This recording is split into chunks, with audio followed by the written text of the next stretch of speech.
Bruno wanted to be a part of this action. I wanted a piece of the old 1968 action, so that's what he's gonna get.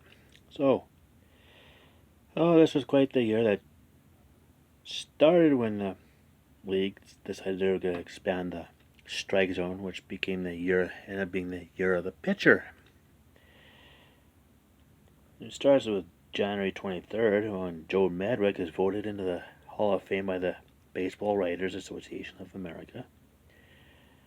And on January 28th, Goose Goslin and Kiki Geiler was admitted into the Hall of Fame by the Special Veterans Committee. February 6th, voters in King County, Washington approves a $40 million bond to build the Kingdome. If you don't know, King County, Washington is where Seattle is. Which is also King County, that's how the Kingdome got its name, because it's in King County. It was built from 1972 to 1976, just in time for the Mariners' first season a year later. And also the Seattle Seahawks was first season, I think, was in that building too. So, anyways, April 9th. Opening day was postponed due to the funeral of Martin Luther King Jr., who was assassinated on April 4th.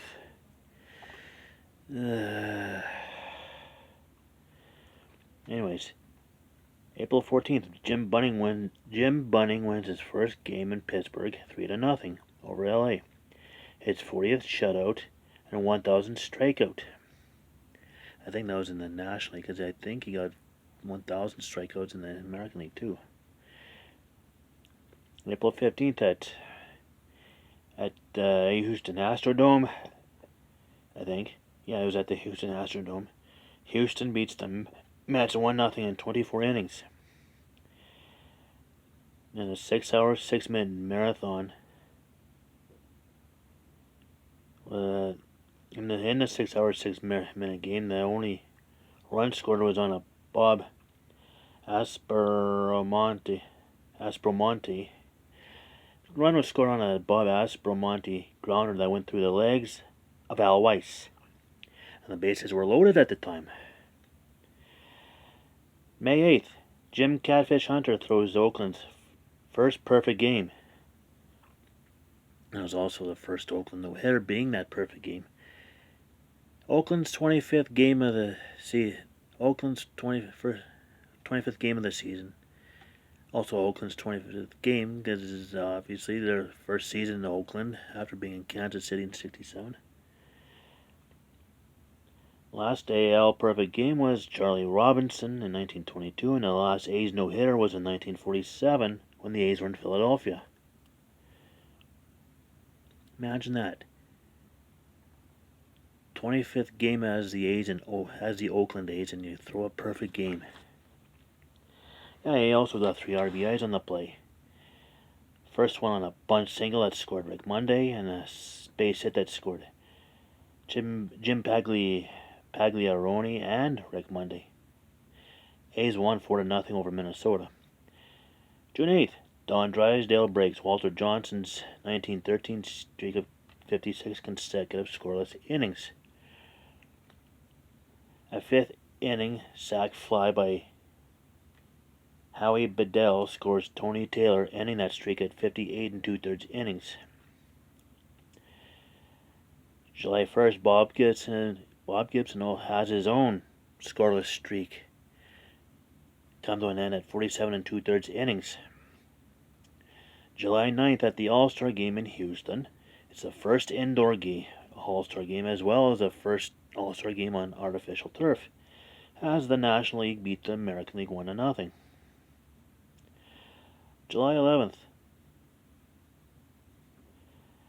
Baltimore promotes first base coach Earl Weaver to manager, replacing Hank Bauer. I assume got fired. That begins Earl Weaver's 14-year tenure as manager of the Baltimore Orioles. July 11th, Hank Aaron hits career home run number 500. He's got a few more ahead of him yet. July 24th, Hoyt Wilhelm appears in 907th career game as a pitcher, surpassing Cy Young. September 14th, Denny McLain wins game number 30 in the season, and he finishes the year 31-6. September 17th and 18th, Gaylord Perry and Ray Washburn throw back-to-back no-hitters. San Francisco won on the 17th, 1-0, and St. Louis won 2-0 on the 18th. Both those hitters San Francisco beat St. Louis 1-0, and St. Louis beat San Francisco 2-0. I think that's the first time that back-to-back no-hitters were thrown between the same two teams and at the same ballpark. Yeah, that's rare. Both no-hitters were at Candlestick, by the way. And September 28th, Mickey Mantle plays in his 2,401st and final game. 8 days after hitting his 536th and last home run. He clearly retires after this season.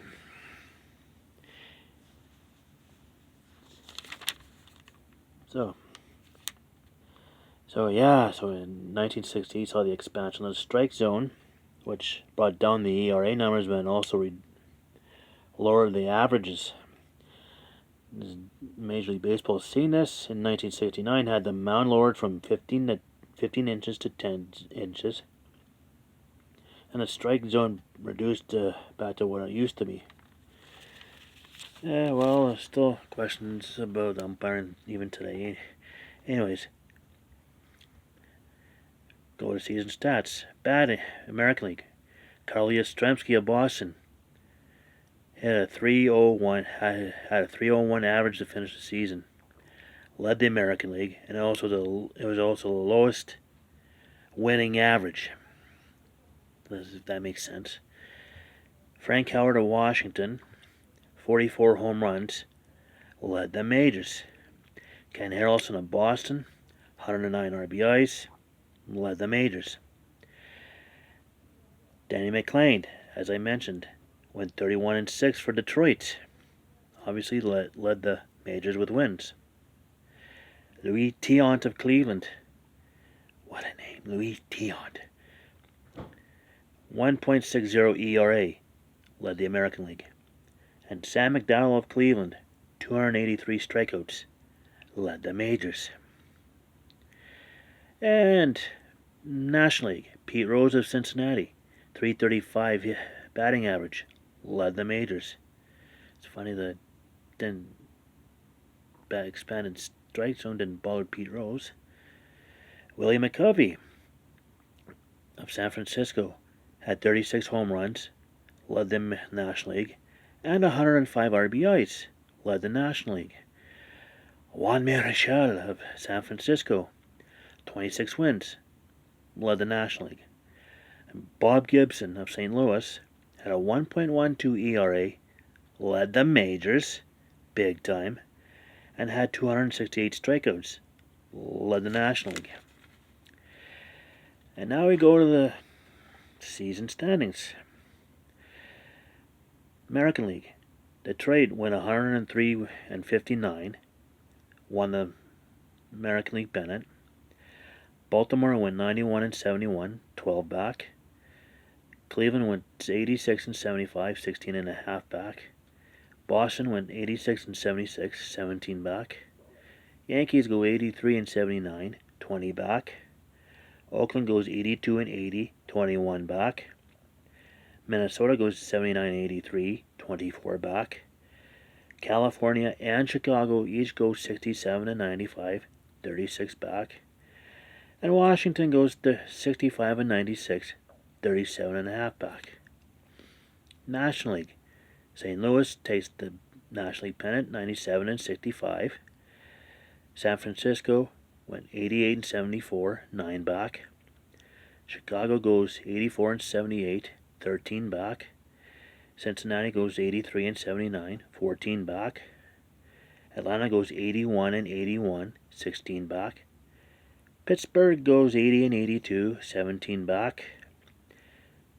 Los Angeles and Philadelphia each go 76-86, 21 back. New York Mets goes 73 and 89, 24 back, and Houston goes 72 and 90, 25 back.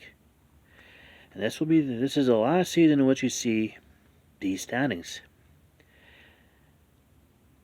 because with the addition of Seattle and Kansas City, the Seattle Pilots and the Kansas City Royals in the American League, the Montreal Expos and San Diego Padres in the National League, both leagues go from 10 teams to 12 teams, and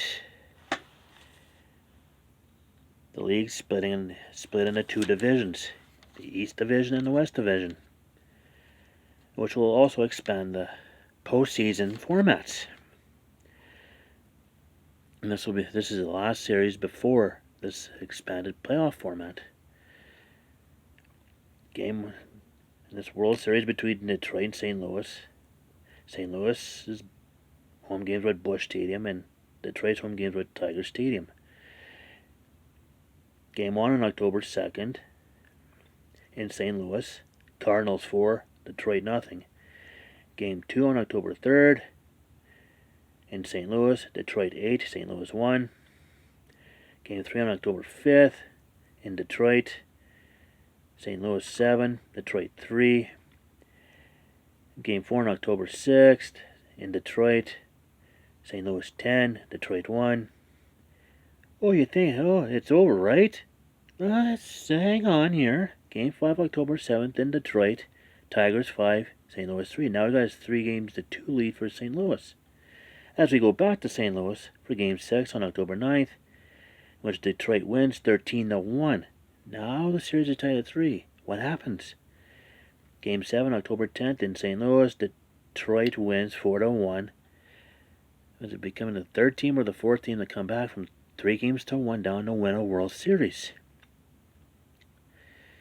So this is the last series without your divisions.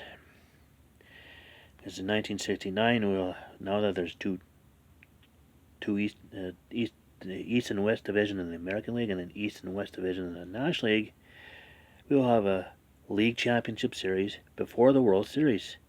So the League Championship Series will decide who goes to the World Series.